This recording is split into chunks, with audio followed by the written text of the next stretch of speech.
उपराष्ट्रपति को भारत माता के नमन के लिए सफाई क्यों देनी पड़ी? क्या है डीएमके की राजनीति? तमिलनाडु में 2026 में विधानसभा चुनाव होने वाले हैं। डीएमके के फिर से सत्ता में आने के लिए बीजेपी को टारगेट कर रही है। हालांकि अभी पिछले विधानसभा चुनाव तक बीजेपी अन्य पार्टियों के मुकाबले बहुत पीछे थी। तमिलनाडु में 2026 में विधानसभा चुनाव होने वाले हैं। सत्ताधारी दल डीएमके के जिस तरह भारतीय जनता पार्टी को हर मुद्दे पर आंख मूंद कर लपेट रहा है, उससे कई तरह के संदेश मिल रहे हैं। द्रमुक को भारत माता की तस्वीर को नमन करना भी गवारा नहीं है। काशी कश्मीर संगमम के दौरान उपराष्ट्रपति सीपी राधाकृष्णन ने भारत माता की तस्वीर का सम्मान करते हुए उनका नमन किया। मंगलवार को उपराष्ट्रपति ने कहा कि भारत माता को नमन करना किसी को भी तमिल विरोधी नहीं बनाता है। उन्होंने जोर देकर कहा कि राष्ट्रीय गौरव और तमिल पहचान एक दूसरे के विरोधी नहीं है। उन्होंने कहा, हम रोज इस पवित्र भारत माता के चरणों में शीश नवाते हैं और कहते हैं यह राष्ट्र समृद्ध हो। क्या इससे हम तमिल विरोधी हो जाते हैं? नहीं। अगर राष्ट्र एक आंख है तो दूसरी आंख हमारी मातृभाषा तमिल है। इन्हें कौन अलग कर सकता है? सवाल ये उठता है कि भारत माता की मूर्ति के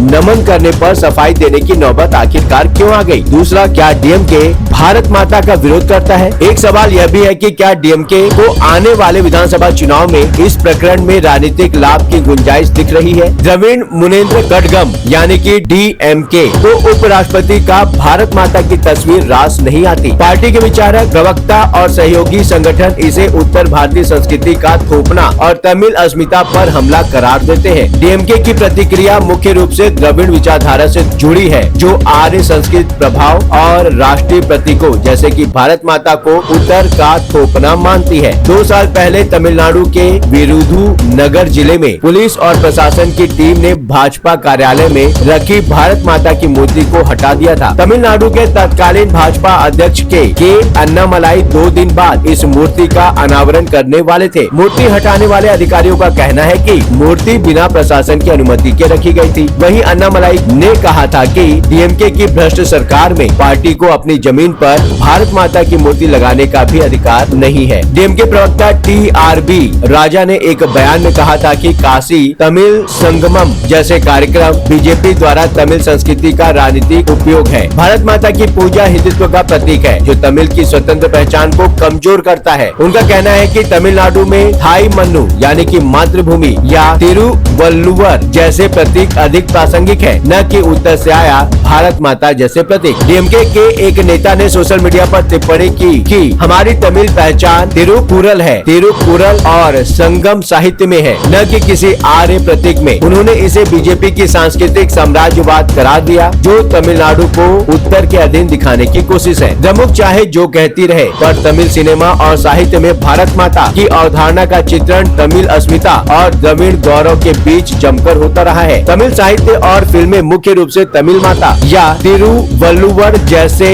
स्थानीय प्रतीकों पर केंद्रित रहती है, लेकिन देशभक्ति और राष्ट्रीय एकता के संदर्भ में भारत माता का उल्लेख हमेशा से होता रहा है। तमिल साहित्य के महाकवि सुब्रमण्यम भारती भारत माता को तमिल साहित्य में सबसे प्रमुख स्थान दिया। उनकी कविताएं जैसे वंदे मातरम, जिसका तमिल में अनुवाद हुआ है, और भारत देशम में भारत माता को एक माँ के रूप में चित्रित किया गया है, जो तमिल भाषा और संस्कृति को भी गले लगाती है। तमिल फिल्मों में भी माँ भारती को प्रमुखता से जगह मिली। भारती 2000 सुब्रमण्यम भारती पर आधारित फिल्म में भारत माता को कई दृश्यों में दिखाया गया। भारती सयाजी शिंदे के नाम से राष्ट्र प्रेम और भारत माता की पूजा दिखाई गई है। फिल्म ने राष्ट्रीय पुरस्कार भी जीता। 1996 में आए निर्देशक शंकर की मूवी इंडियन में भारत माता की जय के नारे लगते हैं। अंत में नायक देश के लिए बलिदान देता है, जो भारत माता के प्रति समर्पण दिखाता है। भारत माता की अवधारणा, जो 19वीं सदी में बंकिम चंद्र चट्टोपाध्याय से उभरी, डीएमके को आर्य संस्कृति प्रभाव का प्रतीक लगती है। पार्टी इसे उत्तर का थोपना मानती है, जो तमिल की स्वतंत्र पहचान को कमजोर करता है। डीएमके 1960 के हिंदी विरोधी आंदोलन से उभरी पार्टी है। तमिलनाडु में तमिल पहचान सबसे बड़ा वोट बैंक है। इस घटना को डीएमके बीजेपी द्वारा तमिल संस्कृति का अपहरण बताकर लोगों में भावनाएं भड़का सकती है। यह उत्तर वर्सेस दक्षिण की पुरानी बहस को फिर से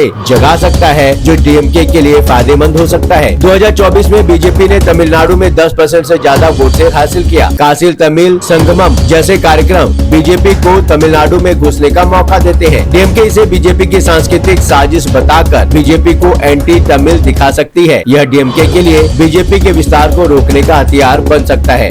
2026 विधानसभा चुनाव में डीएमके सत्ता को बचाने की कोशिश कर रही है। इस मुद्दे में डीएमके तमिल रक्षक की छवि मजबूत कर सकती है। पार्टी पहले भी हिंदुत्व वर्सेस द्रविड़वाद की बहस से फायदा उठाती रही है। यह विवाद डीएमके को युवाओं और तमिल राष्ट्रवादियों के बीच समर्थन बढ़ाने का मौका दे सकता है। डीएमके इस मुद्दे को AIADMK और अन्य क्षेत्रीय दलों के साथ मिलकर इस्तेमाल कर सकती है। यह तमिल एकता का नारा बन सकता है जो बीजेपी के खिलाफ गठबंधन का आधार बन सकता है। इस विषय पर आपके अपने क्या विचार हैं? आखिरकार ऐसा क्या हुआ जिसके कारण उपराष्ट्रपति को भारत माता के नमन के लिए सफाई देनी पड़ी? क्या डीएमके का कहना सही है? क्या डीएमके उत्तर और दक्षिण में भेदभाव नहीं कर रहा? आप अपने विचार हमें कमेंट के माध्यम से भेज सकते हैं। यदि आपने चैनल को सब्सक्राइब कर लिया हो तो नोटिफिकेशन के लिए बेल आइकन को जरूर दबाएं। लगातार खबरों के लिए बने रहिए 7 TV भारत के साथ।